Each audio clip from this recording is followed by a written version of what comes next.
दिनकर पापा आज कुछ ज़्यादा ही थक गए थे, इसलिए आराम फरमाने के लिए धरती की गोद में सरकते चले जा रहे थे।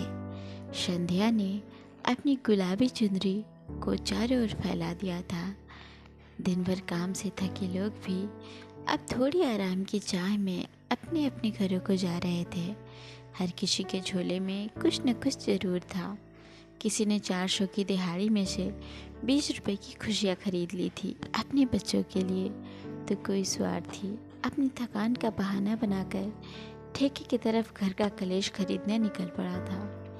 किसी ने बूढ़े पिता के लिए आज बुखार के तीसरे दिन कोई एक ज़रूरत मार कर दवाइयाँ ले ली थी, तो किसी ने राशन का सामान खरीद लिया था। मगर इन्हीं जैसों में से एक हरीराम आज फिर अपने झोले में सिर्फ मायूसी बटोरे जा रहा था। आज चौथे दिन भी मजदूर यूनियन की हड़ताल नहीं टूटी थी। गेहूँ खुशी से पिस रहा था क्योंकि वो जानता था कि आटा बनकर महंगे दाम में बिक जाएगा। मगर हरीराम जैसे घून तो बेकार में ही पीसे जा रहे थे। मगर करते भी क्या, आखिर थे तो घून ही ना। वही ठेके का काम, वही रोज़ की दिहाड़ी। मगर 4 दिन से ये दिहाड़ी भी बंद थी। पिछला राशन तो 2 दिन तो भूख की पेट की आग को थोड़ा शांत कर गया, मगर बाकी के 2 दिन पहाड़ लग रहे थे। रोज़ इस आस में घर से जाता कि आज हड़ताल टूटेगी, आज कोई काम मिल जाएगा, मगर रोज़ निराशा के सिवा कुछ हाथ नहीं लगता था। नुनुआ की माँ अपनी क्वार्टर के बाहर छोटे से बरामदे में बिछी टाट पर बैठते हुए हरीराम ने थके हुए स्वर में अपनी पत्नी को पुकारा।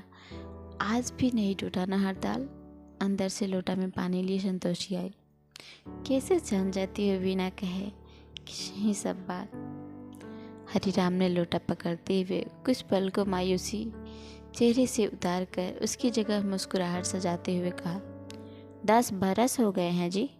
अब तो आपके बुलाने से ही समझ आ जाता है कि बात खुशी का है कि दुखी का। पास पड़े गद्दे के टुकड़े को हाथ पंखा बनाकर हरीराम को हवा देते हुए संतोषी बोली, रहने दो, अब गर्म नहीं लगता है, मौसम ठंडा आने लगा है। मौसम में ठंड की आहट महसूस होते ही गरीब का कलेजा एक पल के लिए धक से रह जाता है, ये सोचकर कि ठंड आ रही है, पता नहीं कैसे समय कटेगा। नहीं तो अभी कहाँ ठंड आया है जी, 6 बार ठंडा पड़ता है। देखिए आपको पसीना आ रहा है ना। संतोषी ने मन में ठान ही लिया था कि दिसंबर के अंत से पहले वो मानेगी ही नहीं कि ठंड पड़ने लगी है।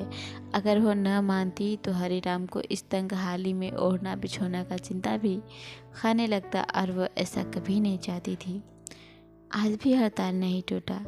बड़का सब अपना काम अच्छा से चला ही रहा है, मगर हम जैसे गरीब सबको 100 रुपया रोज बढ़ने के नाम पर 5-5 दिन भूखे मार रहा है। अरे आप बेकार का चिंता करते हैं जी। हम मंगला के यहाँ से आटा ले आए हैं। आप उसको कोटा में गेहूँ मिल जाता है ना, तो उसके पास आटा था। बिहान तक काम चल जाएगा, आप देखिएगा। बिहान हड़ताल टूट जाएगा, फिर सब ठीक हो जाएगा जी। हमेशा ही संतोषी की बोली हरीराम के शरीर का सारा थकान निचोड़ लेती है। उसको अपना मन शांत करने के लिए बस संतोषी को एक टक ताकते रहने भर की ज़रूरत ही होती है। हरीराम ने अपनी सारी चिंता को किनारे रखकर संतोषी की ओर देखते हुए बड़ी शरारती लहजे में वो कहा, तुम बोलती बहुत ही अच्छा हो नुनुआ की माँ। आपका भी ना नहीं बुझाता है। अब ये कितना टेंशन में थे, अब ये कैसे बोल रहे हैं। संतोषी शर्मा गई थी। हरीराम कुछ और भी कहता, मगर तब तक नुनुआ आ गया था। फिर संतोषी खाना बनाने चली गई। रात के समय नुनुआ को खिलाकर संतोषी ने हरीराम के लिए खाना परोसा। रोटी और नमक और सूखी मिर्च की चटनी हरीराम के आगे परोस दी संतोषी ने। दाल अब नुनुआ को खिला दिए, आज पर खा लीजिए, कल सब ठीक हो जाएगा जी। संतोषी कितनी आशावादी है, ये सोचकर हरीराम गहरे से मुस्कुरा दिया। कल क्या होगा वो छोड़ो, आप पहले खाना खा ले। अरे आप खाइए ना जी, हम बर्तन मांज कर खा लेंगे। संतोषी ने हरीराम की बात को टालते हुए कहा, बचा होगा तब ना खाओगी। हम जानते हैं इतना ही रोटी बनाई हो और बाकी का कल के लिए बचा ली हो, अब चुपचाप खा लो। संतोषी अपनी चोरी पकड़े जाने पर झेप गई। दोनों ने साथ साथ खाना खा लिया। पेट भले ही दोनों का ना भरा हो, मगर खाने में प्यार की मात्रा इतनी थी कि दोनों का मन जरूर भर गया। कल कुछ अच्छा होगा, इसी उम्मीद के साथ दोनों एक दूसरे की तरफ देखकर मुस्कुराते हुए सपनों की दुनिया में घूमने निकल पड़े। अगले दिन सुबह के 4 बजे बर्तनों की आवाज़ से हरीराम की नींद खुल गई। उसने बिस्तर पर देखा तो संतोषी नहीं थी। अभी तो दिन भी नहीं चढ़ा, फिर संतोषी काहे उठ गई? हरीराम भी बिस्तर से उठ गया। बाहर जाकर देखा तो संतोषी के हाथ में गुड़ का एक टुकड़ा था, जिसके साथ वो पानी पी रही थी। कहे थे थोड़ा और खा लो हमारी रोटी में से, बात नहीं माने। अब देख लो, खाली गुड़ का डिब्बा झाड़कर खा रही हो। हरीराम ने संतोषी से मजाक करते हुए कहा, नहीं, भूख थोड़े न लगा है जी, वो आज दिन में पानी नहीं न पीना है, इसीलिए अभी पानी पी रहे थे। अब भोरे भोरे खाली पानी नहीं घोटा जा रहा था तो गुड़ वाला डिब्बा झाड़ लिए। अपनी बात बताते हुए संतोषी के चेहरे पर 5 साल की बच्ची जैसी मासूमियत झलक रही थी। काहे आज पानी नहीं पियोगी? आज करवा चौथ का पावनी है ना जी, इसीलिए। संतोषी व्रत की बात बताते हुए शर्मा गई। अरे ये सब कब से करने लगी तुम? 4 दिन से तो पावनी कर रही हो, तब इसका क्या ज़रूरत है बताओ? और वैसे भी तुम हमारे साथ हो ना, हमको कुछ नहीं होगा। ये सब बड़ा लोग का बात है पगली, हरीराम ने संतोषी को समझाते हुए कहा। नहीं जी, ऐसा नहीं बोलिए, ये सब अपना संतोष का बात होता है। जब तक हम नहीं जानते थे तब तक हम नहीं किए, लेकिन अब सब औरत लोग करती हैं तो हमको भी करना है। सब अपना पति से प्रेम करती हैं तो रखती हैं, तो सोचे हम भी तो अब से बहुत ज़्यादा। इससे आगे संतोषी शर्मा के चुप हो गई। हम जानते हैं तुम हमसे बहुत प्रेम करती हो, मगर आगे कुछ बोलने से पहले संतोषी ने अपनी उंगली हरीराम के होठों पर रख दी। हरीराम बेचारे पत्नी की जिद के आगे मुस्कुराने के सिवा और कुछ नहीं कर पाया। आज हड़ताल टूट जाएगी, इस आश में हरीराम काम पर जाने के लिए निकलने लगा तो संतोषी ने उठ से टोका, अरे 2 रोटी खा लीजिए तब जाइएगा। अरे नहीं, रात के मिर्चाई वाला चटनी गर्म कर दिया है, पेट ठीक नहीं है। क्या पता आज भी हड़ताल नहीं टूटा तो रात में फिर वहीं खाना होगा, इसीलिए अभी नहीं खाएंगे। हड़ताल नहीं टूटा तो आज जल्दी घर आ जाएंगे। इतना कहते हुए हरीराम ने अपने कदम तेज कर लिए।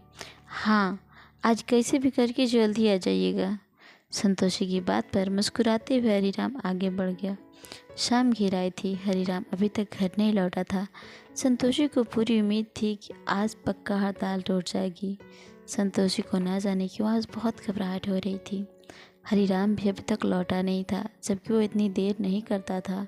संतोषी की बेचैनी बढ़ती जा रही थी। इतने में हरीराम सामने से आता दिखाई दिया। संतोषी ने सोच लिया था कि आज वो हरीराम को टोकेगी नहीं, क्योंकि उसने उसकी बात नहीं मानी। मगर जब हरीराम पास आया तो उसके सर पर बंदी पट्टी देख संतोषी अपना सारा गुस्सा भूल गई। हे भगवान, ये क्या हो गया जी? संतोषी ने हैरानी से पूछा। अरे कुछ नहीं, जरा सी चोट है। जरा सा चोट है? ये इतना बड़ा पट्टी बंधा है और कहते हैं जरा सा चोट है। अब ठीक तो है ना जी? संतोषी की बेचैनी बढ़ती जा रही थी। हाँ हाँ, हम एकदम में ठीक हैं। ये लो, इसमें मिठाई है और राशन है। हरीराम ने खुशी से थैला संतोषी की ओर बढ़ाते हुए कहा। अरे आग लगे मिठाई या राशन में। आप ये बताइए, ये सब कैसे हो गया? ये चोट कैसे लगा? हरीराम अपनी पीड़ा भरी कराहटों को छुपाने की कोशिश तो कर रहा था, मगर वो संतोषी से छुप न पाई। बताते हैं, जरा सांस तो लेने दो। दिन में जब हम काम के लिए गए तो पता चला कि हड़ताल नहीं टूटा है। हम बहुत मायूस होकर लौट रहे थे कि एक ठो सेठ जी मिल गया। उनको मजदूर नहीं मिल रहा था। हमको बोले कि 1000 रुपया देंगे दिहाड़ी का, सीमेंट लोड करना है और ट्रक में।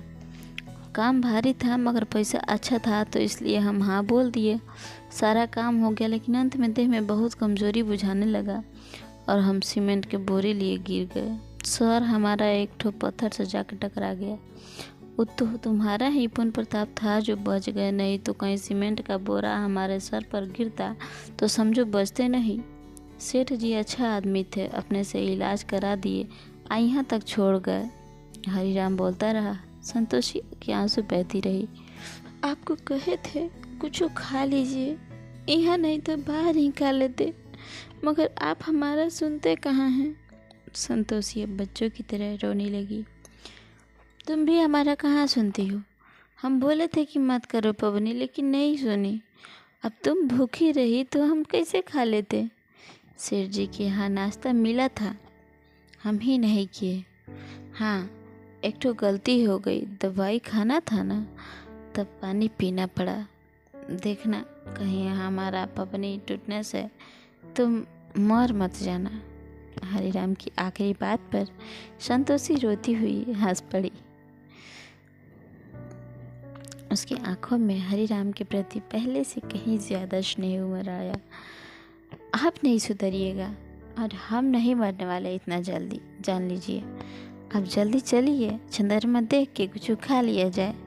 हाँ चलो, सब आज का पवनी ख़त्म करेगा। हम लोग 3 दिन से सह रहे पवनी समाप्त करेंगे। हरिराम की बात पर दोनों खिलखिलाकर हंस पड़े। उधर नुनुआ सब बातों से अनजाना झोले में से मिठाई निकालकर उसे अमृत जान गपागप खाने लगा। उसे खाता देख दोनों की जैसे 3 दिन से पेट में जली रही भूख की आग अचानक से शांत हो गई। सब चांद को देखकर अपना व्रत तोड़ने में लगे हुए थे और चांद इन दोनों के प्रेम को देखकर अपने चेहरे पर सुकून भरी मुस्कुराहट सजाए बैठा था। सो फ्रेंड्स, आपको ये कहानी कैसी लगी हमें कमेंट करके ज़रूर बताएं। मिलते हैं ऐसे ही किसी दूसरी कहानी में। तब तक के लिए अपना ख्याल रखें, अपनों का ख्याल रखें। और हाँ, करवा चौथ की ढेर सारी शुभकामनाएं आप सभी को मेरी तरफ से।